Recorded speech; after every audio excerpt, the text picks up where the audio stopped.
So on this day, we are making bars with dates. These are some of my kids' favorites. Now, this bag is pitted dates. I've bought non-pitted in the past. You can very easily just open them up with your fingers and remove the pit and then throw the date into the blender. And you can use any type of nuts that you want. I only have cashews and pecans on hand right now. I normally like to have almonds in there for a little higher protein. And something I forgot to show when I was filming was I also add a little bit of an unflavored protein powder.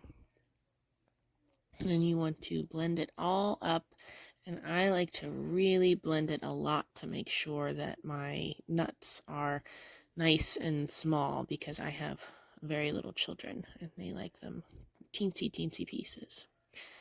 This is my helper's favorite part.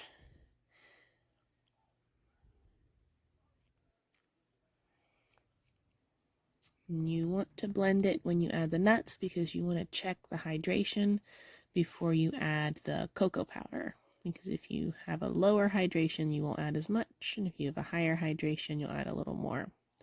This is just plain cocoa powder, unsweetened. And we'll just add that in there. Ours was very wet and sticky, so I added quite a bit, probably about 1/4 cup. And I'll add 1/4 cup of chocolate chips. I like the chocolate chips blended. The chocolate's dispersed a little more. And the coconut is going to go on the outside after we smush them together. We'll get that blended together.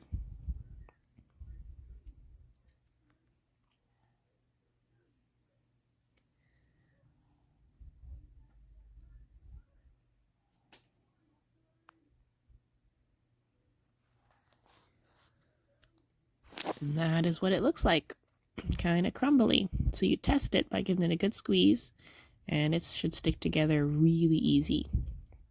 Now, we actually don't put these in bar form. We roll them into little balls. That's just a better portion size because I have little kids. They'll finish a small ball compared to an entire bar. And these are much like the larabars or larabars that you buy in the store. So we like to cover them in coconut. And how we make them, you can see they're still very sticky. How we make them not sticky is we'll get them all made, coated, put them in a container and leave the lid off in the refrigerator for a full 24 hours, maybe even 48 hours if they're extra sticky. And letting the cold air get to the outside of them makes them much easier to handle and much easier to put in snack containers and much easier on my little children's hands. I don't have to wipe them quite as much after they have one.